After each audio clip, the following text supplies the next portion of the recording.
Iya, jamaah. Yeay. Oh, jamaah. Yeay. Alhamdulillah. Lillah. Masya Allah nih, hari ini buat jamaah Islam itu Indah yang baru saja bergabung, pembahasannya sangat menarik. Tema hari ini yaitu Tentang apa tuh? tentang mau masuk surga. Mau dong. Bisa dari rumah. Tadi udah Masya dibahas sama Allah. guru-guru kita, Ustadz Syam, Habib. Yang pertama ada memuliakan orang tua. Yang kedua meluluhkan hati seorang istri yang sedang merajuk atau ngambek. Yang ketiga tadi Ustadz Syam juga udah berbagi ya tentang cara bersisir. Bersisir dong. Sunnahnya Rasulullah. Iya dong. Ini ngomong-ngomong. Ini tentang suami istri merajuk, Iya, ngambek. iya. Ini Habib ngambek atau gimana? Gak pernah sih alhamdulillah. Tapi kok kemana gitu? Tadi Makanya. segmen 1 baik-baik aja perasaan. Sayang kemana? Oh Gimana sih? sayang.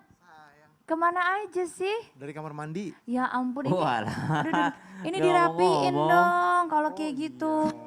Masya Allah. Nah ini adalah merupakan sunnahnya Rasulullah SAW. Apa itu Bib? Dipakein. Oh dipakai dikencingin bajunya. Dikencingin bajunya. Ulu. Coba dong. Kapan gue begini ya? Masya Allah. Nah sayang, emang itu salah satu sunnahnya juga. Salah satu sunnahnya Berarti kalau Rasulullah salah satu sunnah kan mendapatkan pahala. Betul. Jadi cuma perkara makein baju suami dapat pahala. Betul, dapat pahala. Serius sayang? Jadi banyak hal yang kita lakukan di rumah Ya. ternyata pahalanya besar saya. Jelasin deh kalau gitu, tunggu apa lagi, Masya Allah ini. Bismillahirrahmanirrahim. Allahumma sholli ala Sayyidina Muhammad wa ala ali Sayyidina Muhammad. Kita harus mengerti dan memahami bahwasanya adab ataupun kelakuan yang kita lakukan mendatangkan banyak pahala. Salah satunya apa? Salah satunya adalah dengan memakai pakaian. Nih pakai pakaian nih. Jadi sunnahnya itu yang disunahkan oleh Nabi besar Muhammad SAW masuknya tetap tangan kanan. Jadi kalau pakai baju tadi yang dijelaskan oleh guru kita juga Ustadz Syam harus didahului dengan kanan. Pakai baju dengan tangan kanan. Dan juga ada doanya yang dimana ayo jamaah di rumah kita hafalkan doa ini. Siapa orang yang baca doa ini ketika dia mau pakai pakaian insya Allah Allah ampunin dosanya. Bismillahirrahmanirrahim. Alhamdulillahilladzi kasani hadza thawba wa razaqanihi min ghairi haulin minni wala quwwatin. Segala puji bagi Allah Subhanahu wa taala yang telah memberikan pakaian kepada saya sebagai rezeki yang Allah berikan kepadaku tanpa daya dan upaya kecuali dengan kekuatanmu dan keriduanmu ya Allah yang engkau berikan kepadaku. Dan juga ketika Rasulullah SAW melepaskan sesuatu maka mulainya dengan tangan kiri. Jadi kalau Rasulullah pakai baju tangan kanan berdoa. Kalau mau lepasin pakai dari tangan kiri. Dan juga ada doanya juga. Bismillahirrahmanirrahim. Bismillahilladzi la ilaha illa huwa. Dengan menyebut nama Allah Subhanahu wa taala tiada Tuhan kecuali Allah. Dan juga boleh juga baca doa yang agak panjangan. Ayo jamaah di rumah boleh diikutin juga. Bismillahirrahmanirrahim. Bismillahi. Allahumma inni as'aluka min khairihi wa khairi ma huwa lahu wa a'udzu bika min syarrihi wa syarri ma huwa lahu.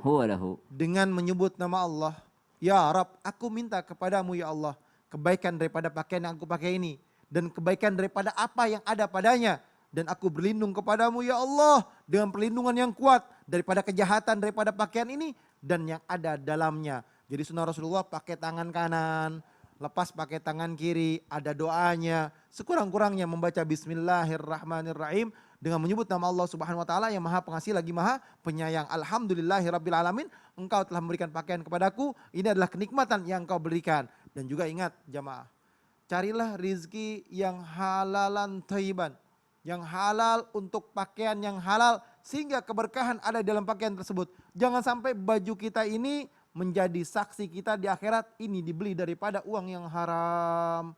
Ini juga didatangkan daripada yang haram. Sehingga apa? Ini besok jadi saksi dan membahayakan kita. Oleh karena itu carilah rizki yang halal.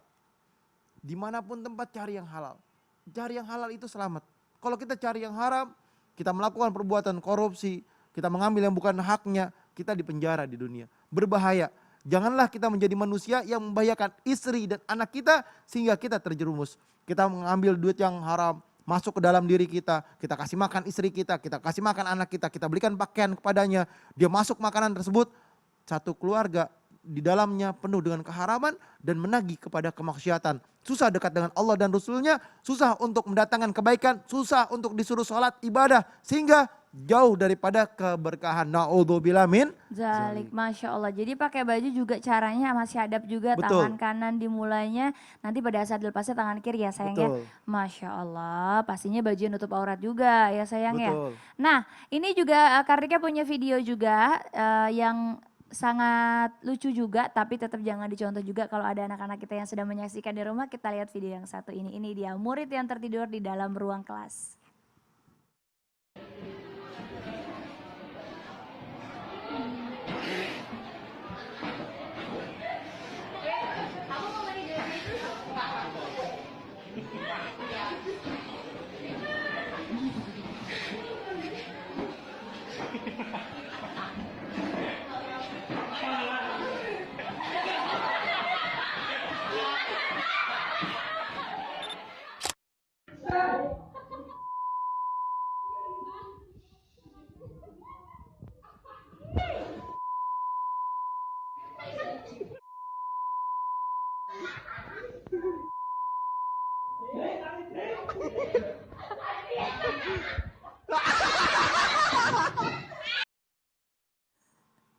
Tadi berpikirnya kirain yang terakhir itu kok nggak ada adab gitu ya. Lagi istirahat kali ya. Ternyata lagi istirahat kayaknya nggak denger, nyenyak banget ya.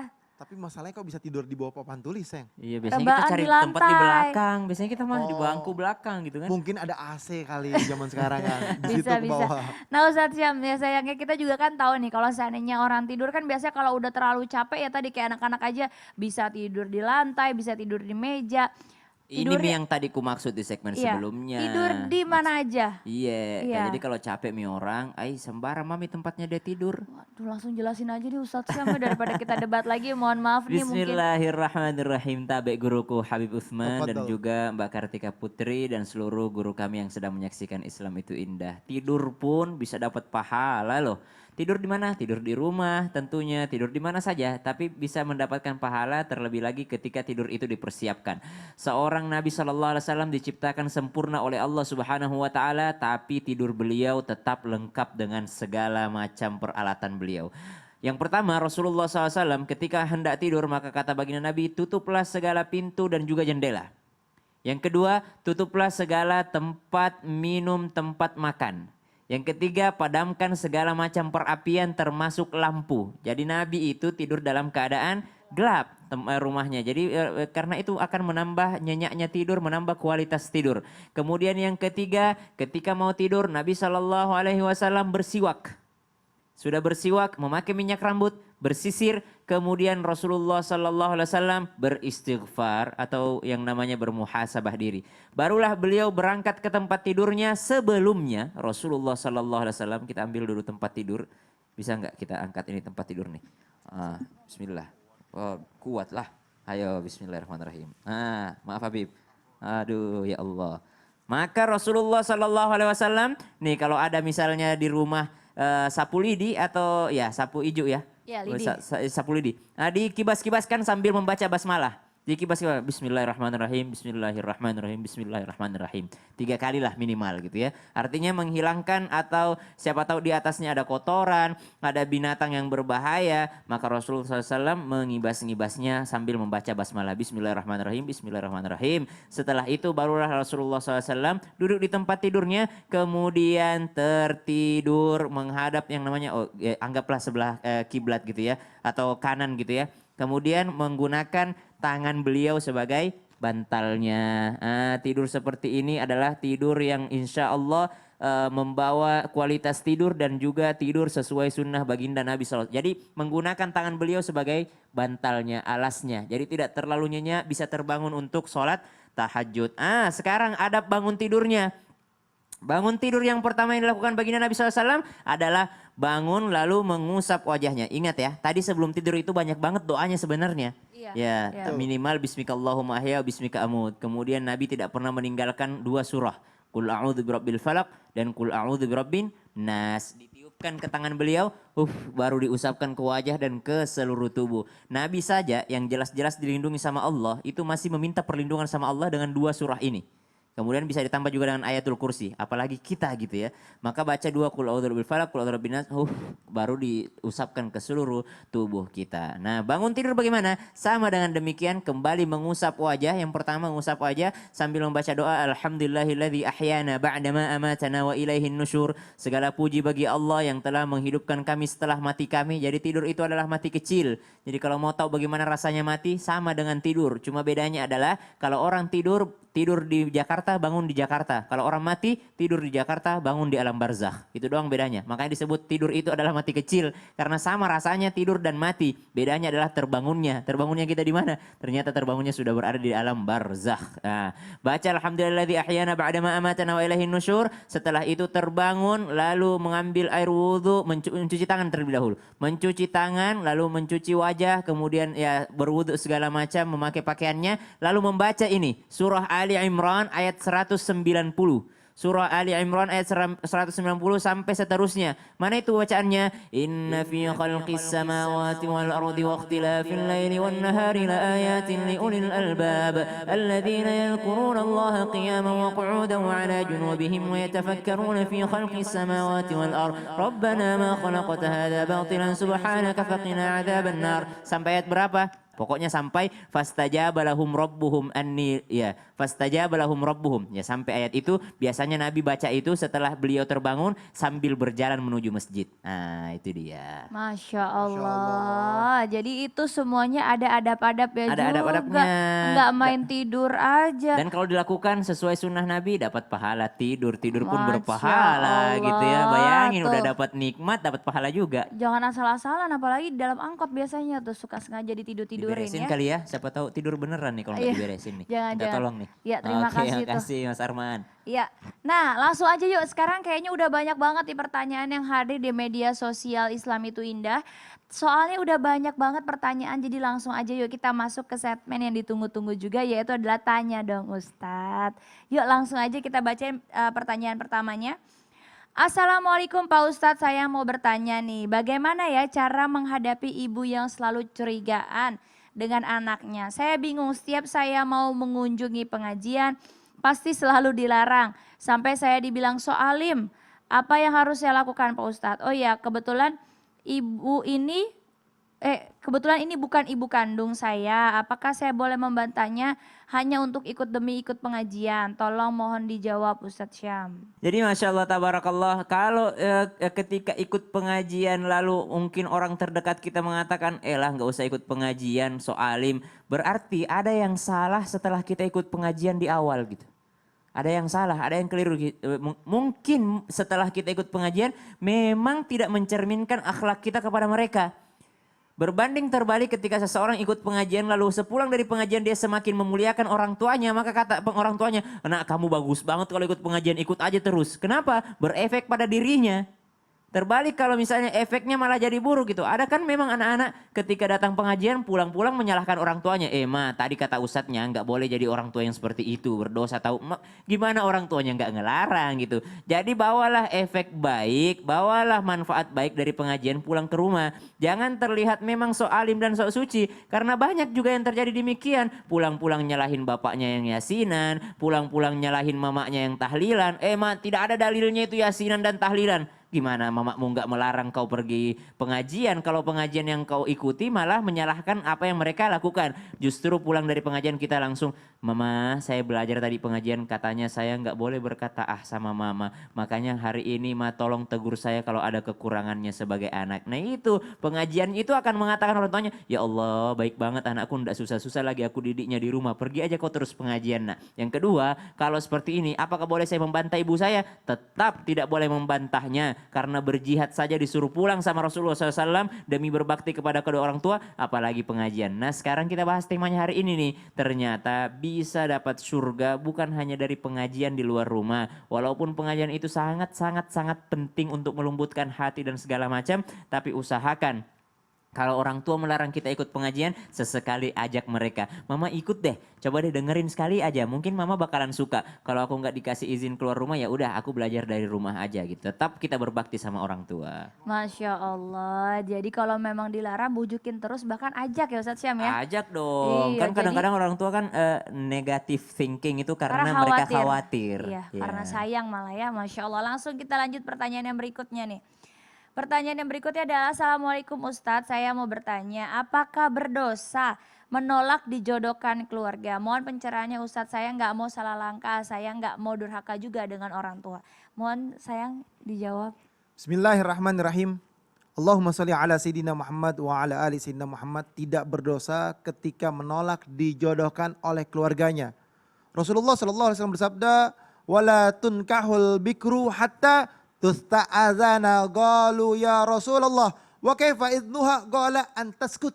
Ingat, tidak ada yang dikatakan bahwasanya jangan kamu nanti berdosa. Nggak boleh, kamu harus nurutin orang tua. Ingat, Rasulullah SAW menjelaskan di dalam hadisnya bahwasanya tidak dan tidaklah nikah seorang bikr atau seorang perawan yang dimana hingga dia izin dulu. Jadi wajib bagi dia untuk izin. Jadi nggak jadi masalah, tidak apa-apa, tidak dibolehkan. Siapa itu mereka? Seorang orang tua memaksakan terhadap anaknya untuk dinikahkan. Saya pokoknya jodohkan kamu sama si Fulan bin Fulan, harus nikah. Enggak. Jadi sunnahnya Rasulullah SAW ditanyakan dulu, minta izin. Meminta izin.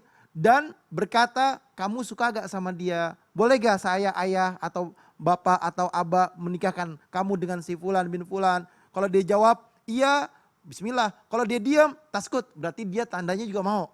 Karena kalau diamnya perempuan itu mau. Kalau perempuan gak mau, ngamuk. Wah, biasanya perempuan seperti itu. Dan nasihati juga orang tuanya. Jangan dia keras kepala. Kalau dia tidak suka, jelaskan di mana titik tidak sukanya.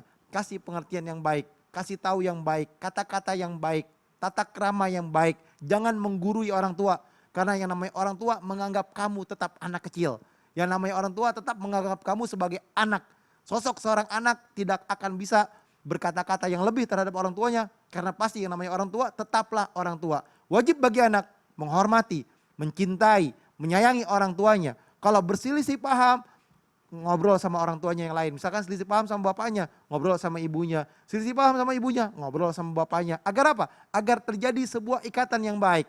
Kalau misalkan orang tuanya gak bisa diomongin, cari gurunya orang tua, dekatin. Sehingga apa? Gurunya lah yang akan menasihati orang tuanya. Masya Allah. Masya Allah. Jadi pada intinya juga harus orang tua pasti juga memilihkan yang terbaik ya Bip ya. Kalau orang tuanya beriman, insya Allah mencarikan yang terbaik. Dan anaknya juga tahu yang mana yang terbaik atau enggak. Betul. Wah Masya Allah, hari ini mudah-mudahan sudah menjawab pertanyaan Jamaah Islam itu Indah. Yang belum dijawab sabar, insya Allah pasti akan dijawab. Jadi langsung aja terus kasih pertanyaan di media sosial kami. Nah Ustadz Syam, permasalahan lagi nih. Agak siro. Zaman sekarang repot banget yang namanya orang mau silaturahmi. Kadang-kadang ada lagi si mamak-mamak juga bikin arisan lah, inilah itu buat silaturahmi pada lagi pandemi. Itu Ya. kepriwe Ustadz Syam?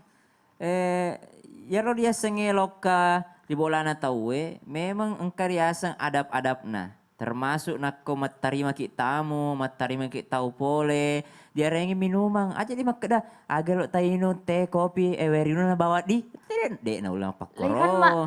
Lah masalahnya kan zaman sekarang gitu, ada corona mau buka pintu ya wedi, kalau nggak dibukain juga ngetok-ngetok mulu. Engka corona engka aga tetap memuliakan riasa tau pole di bolata. Nah sahabat Arena adalah raja. Lah, tapi kan jadinya sudon gitu loh, ini sehat apa enggak gitu, aman ini apa enggak. nyambung. Tapi matu piye lo jelaskan matu pi pura piye. Gak nyambung. Kenapa nggak nyambung? Ustadz Sam ngomongnya kemana, kamu kemana? Nyambung ya tadi ya? Nyambung kita Nyambung. nyambung aja. Ngerti nggak? Enggak, Oh, tapi nyambung. nyambung. Gimana ceritanya? Ngerti Nggak ngerti tapi nyambung. Nggak ngerti. Ngerti gak? Nggak ngerti. Sama-sama gak nyambung. Aduh. Ya bro. udah habis ini deh. Ya Habis udah. ini aja deh. Dijelasin aja nih Ya gimana udah, caranya pura-pi, kita untuk pura-pi. bersilaturahmi di Iya. masa pandemi seperti ini.